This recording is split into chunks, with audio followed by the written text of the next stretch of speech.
మీరు చాలా టఫ్ క్వశ్చన్లు అడిగారు. మీరు కూడా చెప్పాలి మరి, మేల్ పాయింట్ ఆఫ్ వ్యూలో మీరు కూడా చెప్పాలి, ఎందుకంటే చాలా కాంప్రమైజ్ అవ్వాల్సి ఉంటుంది మీ ఫీమేల్ పాయింట్ ఆఫ్ వ్యూలో కానీ మేల్ పాయింట్ ఆఫ్ వ్యూలో. సార్ ముందు నేను మాట్లాడి ఒక లీడ్ ఇస్తా. ఇవ్వండి. Done. మీకు ఎంత సపోర్టో చూడండి, ఎంత సపోర్టో చూడండి. ఇప్పుడు ఒకటండి, బేసిక్గా ఎవరైనా అర్థం చేసుకోవాల్సింది ఏంటంటే నో వన్ ఈజ్ పర్ఫెక్ట్. మనం అనుకున్నది అనుకున్నట్టు అవతల వాళ్ళు ఉండటం అనేది అసలు అది జరగని పని. అబ్సల్యూట్లీ. అది whether it is your wife or your friend or anyone, అది బేసిక్గా మన మైండ్లో అది క్లారిటీ ఉంటే అప్పుడు మీరు ఎవరినైనా యాక్సెప్ట్ చేస్తారు. కరెక్ట్. ఇప్పుడు చాలామంది ఏంటంటే ఏదో 100కు 100 వాళ్ళు అనుకున్నట్టే ఉండాలి, దానిలో 1-2 లేకపోయినా అదేదో పెద్ద లోపం అయినట్టు దాన్ని భూతద్దంలో పెట్టి చూసి మ్యాగ్నిఫై చేసేసుకుని గొడవలు పడిపోయి ఇట్లాంటివన్నీ జరుగుతూ ఉంటాయి. సో నాకు ఆ క్లారిటీ ఉంది. అందుకనే ఇప్పుడు మేము కొత్తగా పెళ్ళి తను వచ్చినప్పుడు తనకు వన్ టైం పెద్దగా రాదు. దాన్ని నేనేదో పెద్ద డెఫిషియన్సీగా తీసుకుని అట్లా చేస్తే అది నడవదు. మా నాన్నగారు నేర్పించారు వంట చాలా వరకు కిచెన్లో. సో మామ కోడలు ఇద్దరు కలిసి ఎక్స్పెరిమెంట్లు చేసి సో ఇప్పుడు బ్రహ్మాండంగా వంట నేర్చుకుంది. అట్లాగే తను పెళ్ళైన కొత్తలో కొంచెం షార్ట్ టెంపరు, కొద్దిగా వెంటనే కోపం రావటం ఇట్లాంటివన్నీ ఉండే. And because she was young, కొంచెం కోపం ఊరికనే కోపం వచ్చేసేది, చిరాకులు ఉండేవి. పెళ్ళైనమ్మంటే వీ హ్యాడ్ బేబీ, సో అంత స్ట్రెస్సే కదా. ఇప్పుడు ఇమ్మీడియట్గా కాలేజ్ నుంచి బయటికి రాగానే పెళ్ళి అయిన సంవత్సరం లోపే బేబీ, మళ్ళీ పిల్లల్ని పెంచడం, టూ మచ్ ఆఫ్ స్ట్రెస్ అది. సో కోపాలు ఇవన్నీ ఎక్కువ ఉండేవి. బట్ నేను అప్పుడు పేషెంట్గా ఉండేవాడిని. సో నాన్నగారు కూడా చాలా పేషెంట్గా ఉండేవాళ్ళు. సో నాన్నగారు చాలా తన్ని బాగా మోల్డ్ చేసింది అయితే నాన్నగారే. చాలా ఓపిక్గా అన్నీ చెప్పటం, అన్నీ చేయటం. సో అట్లా తను ఇవాళ నౌ షీఈ్ లైక్ అన్ని రకాలుగా షీఈ్ హ్యాండ్లింగ్ మై హౌస్. నాన్నగారు లేకపోయినా ఇవాళ అసలు నాన్నగారు లేకపోతే ఏంటి అన్న పరిస్థితుల్లో తను మొత్తం ఇల్లంతా తనే మేనేజ్ చేస్తూ ఉంది. She's doing it very efficiently. So అట్లా నేను ఆ టైంలో నేను కూడా అగ్రెసివ్ అయిపోయి ఏంటిది నేను నేర్చుకున్నాను యాక్చువల్గా. అంటే నేను అలా షార్ట్ టెంపర్గా ఉన్నప్పుడు కూడా తను ఎంత సైలెంట్గా ఉండేవాళ్ళు. నేను ఎప్పుడు అలాంటి పర్సన్ని మటుకు ఇప్పుడు వరకు చూడలేదు. అదొక్కటే నాకు తనలో బాగా నచ్చేది. అసలు నేను ఎంత నేను మాట్లాడవా అని అంటే నువ్వు మాట్లాడమ్మా పర్లేదు ఇంతే అనేవాళ్ళు. అసలు ఎప్పుడు అగ్రెసివ్గా మాట్లాడడం కానీ ఇంతవరకు నన్ను తిట్టడం కానీ ఈ 11 yearsలో నేను ఎప్పుడూ చూడలేదు. ఇప్పుడంటే ఒకళ్ళు కోపంగా ఉన్నప్పుడు రెండో వాళ్ళు మౌనంగా ఉంటే సగం ప్రాబ్లం సాల్వ్ అయిపోతుంది. సో అందుకని నేను ఎప్పుడు తను కోపంలో ఉన్నప్పుడు నేను మాట్లాడినాను.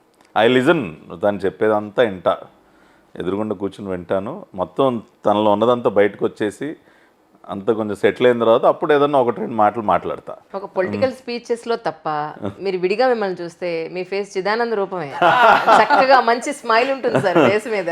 మీరు అన్నట్టు నా డిబేట్స్ కానీ నా స్పీచెస్ కానీ అవన్నీ చూసి నన్ను అలా ఊహించుకుంటే మాత్రం చాలా తప్పది. చాలా మంది నన్ను విడిగా కలిసినప్పుడు మీరు అసలు అంత కోపంగా అలా అగ్రెసివ్గా ఎలా ఉంటారండి మీరు అని అడుగుతారు. చాలా మంది అడిగారు ఇంట్లో అలా ఉంటారా ఏంటి అని. క్వైట్ ఆపోజిట్ అసలు. అంటే నేను I know where to switch off, అది కూడా చాలా అవసరం అండి. That also I want to say, మీరు ఎప్పుడు స్విచ్ ఆఫ్ చేసుకోవాలి, ఎప్పుడు స్విచ్ ఆన్ చేసుకోవాలో తెలియాలి. ఇప్పుడు నేను ఒక హీటెడ్ డిబేట్లో నుంచి నేను బయటకు వచ్చిన తర్వాత ఇంటికి వస్తే నేను ఆ మూడ్ క్యారీ చేయను అసలు.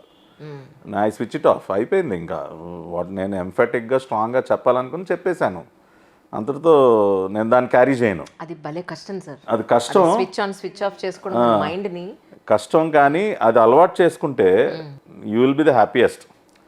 అది క్యారీ చేయకూడదు. ప్లస్ నేను నిన్న జరిగిపోయిన దాని గురించి వాళ్ళు ఆలోచించిన, వాట్ ఎవర్ హ్యాడ్ హ్యాపెండ్ అంతే. If there is anything for you to learn from it, you take something out of it and you try to change yourself. ఆ బ్యాగేజ్ నేను ఎక్కువ పెట్టుకోను.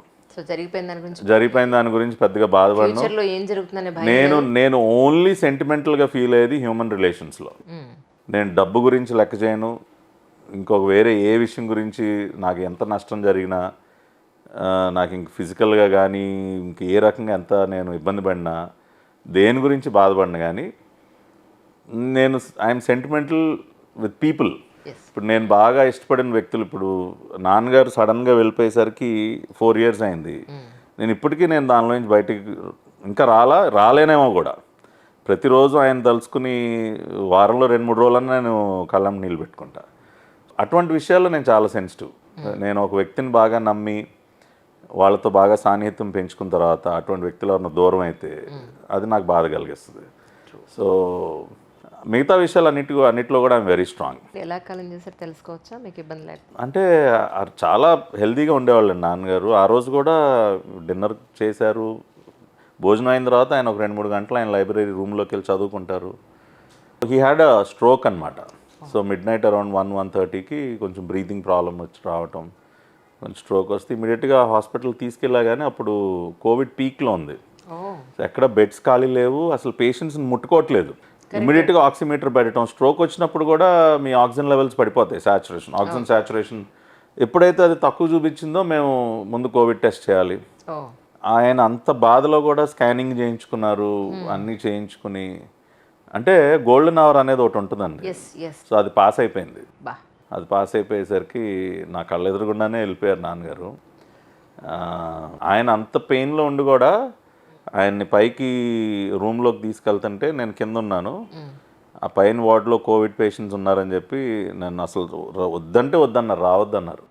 మీరు అంత పెయిన్లో ఉన్నారు, నేను వస్తా అంటే వద్దు బాబు నువ్వు కూర్చో, ఎక్కడైనా వెళ్తా అని ఆయన ఒక్కళ్ళే వెళ్ళిపోయారు. ఇంక మళ్ళీ కనపడలా. Such a lovely person he was. ఆయన మీ జీవితంలో, మీ రాజకీయ జీవితానికి సంబంధించి కానీ, పర్సనల్ జీవితానికి సంబంధించి కానీ, బిజినెస్ పాయింట్ ఆఫ్ వ్యూలో కానీ, మా నాన్నగారు నా జీవితానికి సంబంధించి ఈ పాయింట్ చెప్పారు, అది నేను ఖచ్చితంగా ఫాలో అవ్వాలి అనే పాయింట్ ఏమైనా ఉందా సార్? ఆయన ఎప్పుడు కూడా ఆరోగ్యం గురించి చెప్పేవాళ్ళు.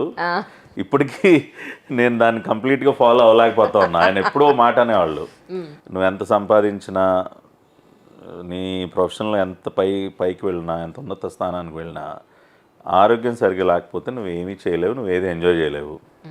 ముందు ఆరోగ్యాన్ని చూసుకోమని పదే చెప్పేవాళ్ళు. కొంత ట్రై చేస్తా ఉన్నా. సో అదొకటి. రెండోది, ఆయన మాకు నేర్పించింది ఏంటంటే చిన్నతనం నుంచి పెద్దవాళ్ళతో మాట్లాడే విధానం కానీ, నలుగురిలో ఉన్నప్పుడు మనం ఏ రకంగా నిలబడాలి. ఆయన నడిచేటప్పుడు చేతులలో వదిలేసి నడిచినా కూడా ఒప్పుకునేవాళ్ళు కాదు.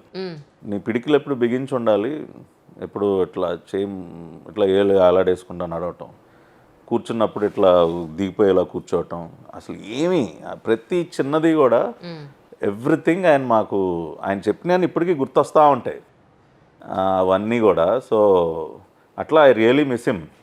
నేను ఏదన్నా ఎంత లేట్ అయినా ఆయన డోర్ తీసేవాళ్ళు, అమ్మగారు నాన్నగారు కానీ.